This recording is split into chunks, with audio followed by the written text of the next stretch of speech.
What's going on there, everyone? Well, I find this story slightly comical for reasons, and I think it's going to go to show that Bernie Sanders made an incredibly huge mistake when he allowed Linda Sarsour to come onto his platform and be a campaign surrogate. Bernie, Bernie, Bernie, you are an idiot, sir. But I digress. Let's get into the story. Women's March finally severs ties with Linda Sarsour and other anti-Semites. It's a pretty strong headline there. The Women's March has forced the resignations of 3 founding board members who found themselves in trouble for explicit anti-Semitic statements. National chairs Bob Bland, Tamika Mallory, and Linda Sarsour stepped down, making room for 16 new board members, including 3 Jewish women, in order to repair relations with activist groups who couldn't stomach the virulent anti-Semitism of Sarsour and others. It's not just anti-Semitism. It's anti-white wokeness that they also did. There was a march that was supposed to happen a few months back in California, a women's march event, and they canceled it. Why? Why was the reason they canceled this event? Did women show up? Absolutely, women showed up. A lot of women showed up. Cool. So what's the problem? There were 2, this was literally their words. The Women's March organizers' words. There's too many white women showed up. Yeah, I'm not even making that up. That was literally their excuse for calling off the march, as there was too many white women. There weren't enough people of color. That's some racist shite. Very racist. You're supposed to be a woman's march, not a particular type of woman's march. Come on. Jeez, Pete's. These activist groups, they don't know what they're doing. They don't know what they're doing. They prop up extremists as their leaders and think that, yeah, everything's going to run smoothly like a well-oiled machine. Well, as soon as you put a far-left activist in charge of anything, they steal the oil for the machine, and the machine slowly seizes up. It just happens. That happens whenever you put anybody that's too extreme on either end. That's what happens. They suck the oil dry, and then the machine seizes up, fails to move. But let's get into the story some more.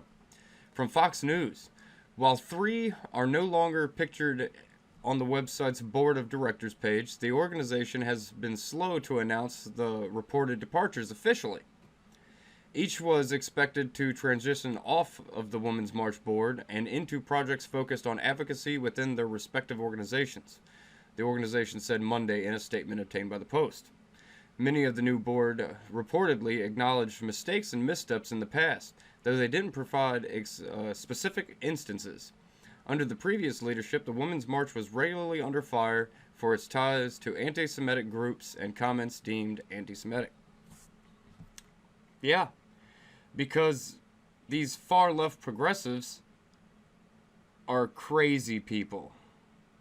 They don't care when one of their own says something that's completely ridiculous. They don't care. They'll act like they didn't say that. We've seen many examples of leftists saying another leftist didn't say that when we can show them transcripts of exactly what was said, and they still will deny it because these people are mental. There's something wrong with them. They refuse to see things for what they truly are. It's insane. It's insane.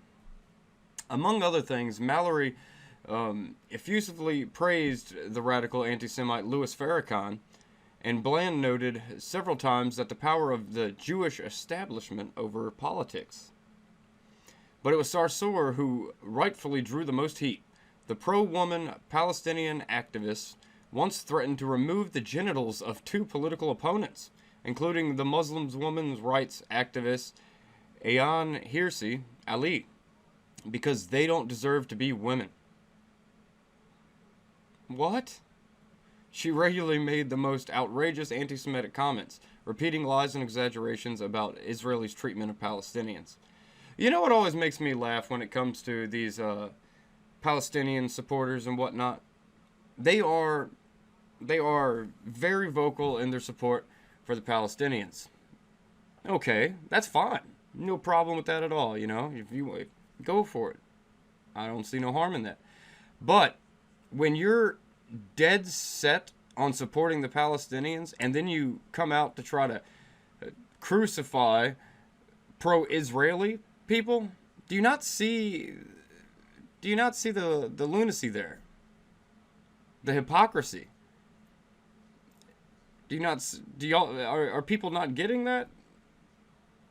You're attacking these people for their support of these people, but yet no one could say anything to you for supporting these people who literally every week try to attack those people. That doesn't make much sense. It doesn't make much sense. And I don't think anybody in the United States really needs to be worrying about what's going on in the Middle East too much anyways. That area is crazy. It has been, and it always will be. It's a crazy place. It's a lawless, crazy place.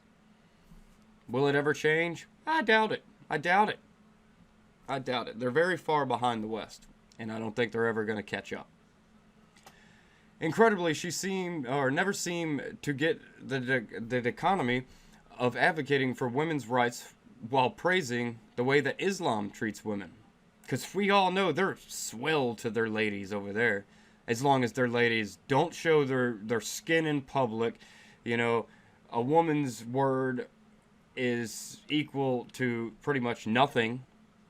You know, if a woman is assaulted by the laws of Islam, she has to have like 4 witnesses to the assault saying that it happened, you know, in her defense.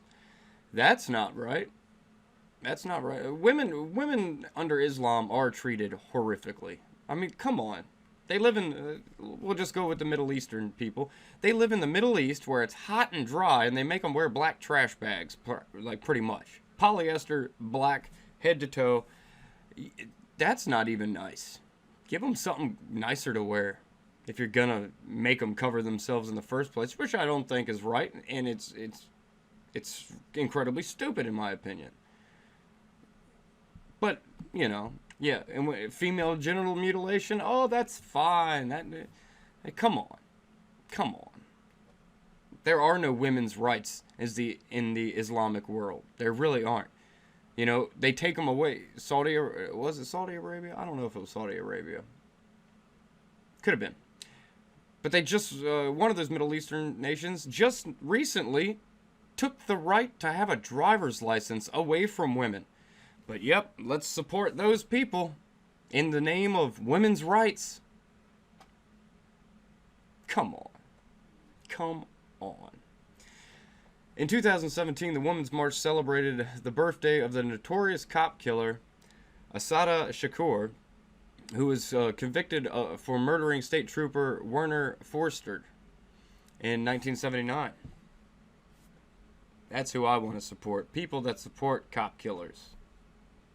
Or killers for any, or come on, man. These people are jokes. Deborah Hine of PJ Media wrote of the flabbergasted response from Jake Tapper. I don't like Jake Tapper at all, but I'll give credit where credit's due. And I think he deserves just a little bit of credit here. Appalled, CNN reporter Jake Tapper tweeted in response that Shakur is a cop killer fugitive in Cuba, and condemned the ugly sentiments in the tweet. Any progressives out there condemning this? He asked.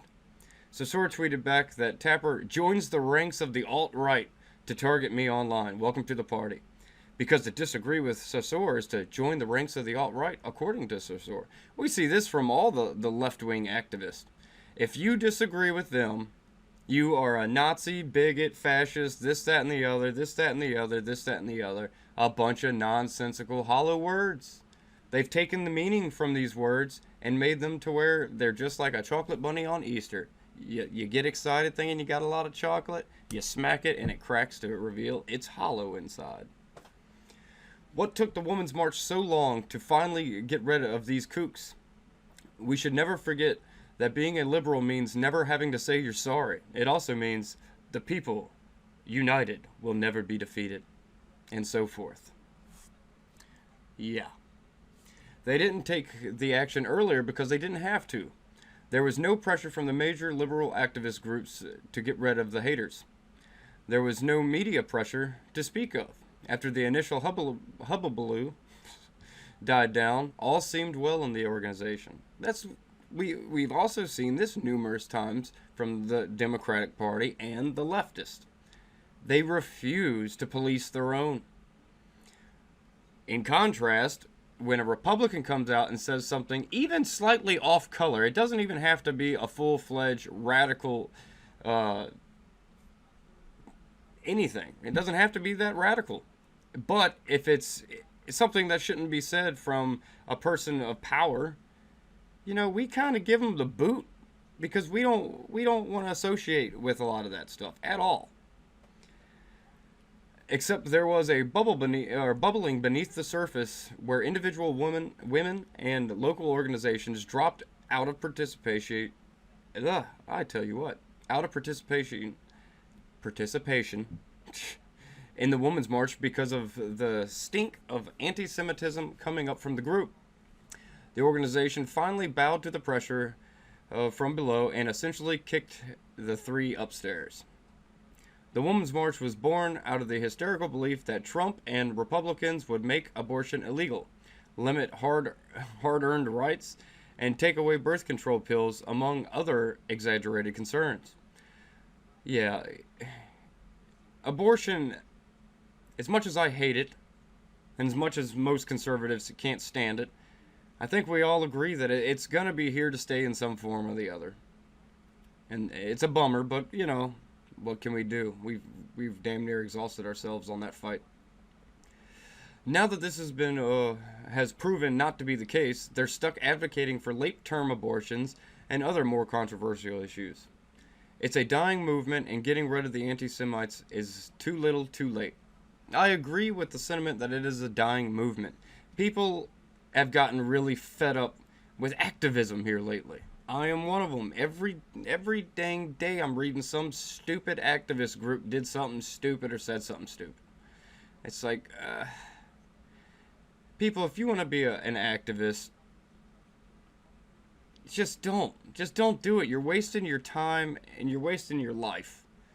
And choose better about what to be an activist about. Choose something that actually matters.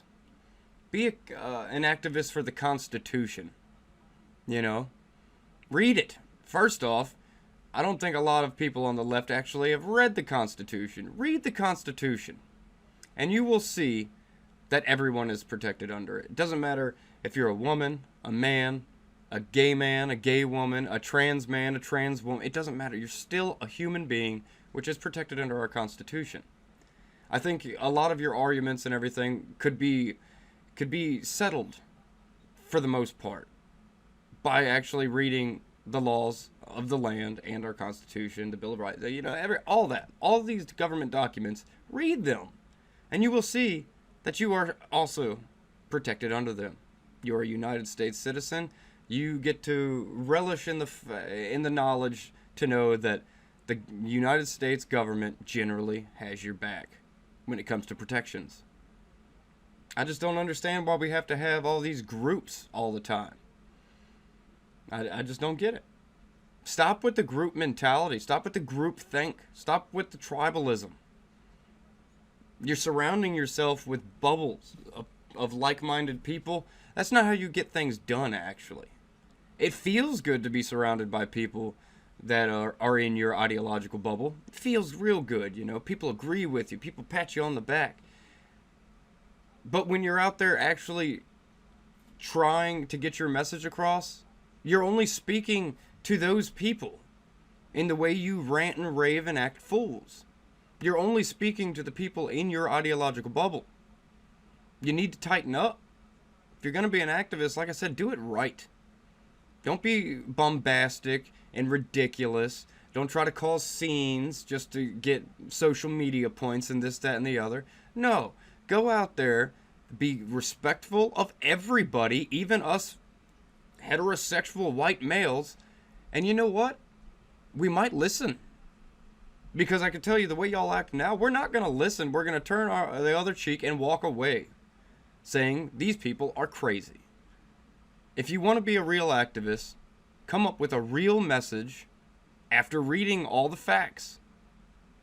Come up with a real message and actually talk. Don't scream, don't yell, don't attack. Talk. Debate and dialogue, respectfully, will get things done. But I'd love to hear your comments. And I gotta say, Bernie, you really screwed up on this one. You really screwed up on this one. You're a Jewish man who brought in an anti-Semite just to pander to the far left. And everyone sees through your nonsense too. Everyone sees it. Anything for votes. No matter how much of your spine you gotta remove, anything for votes. As always, like, share, and subscribe. I will catch you all on the flip side.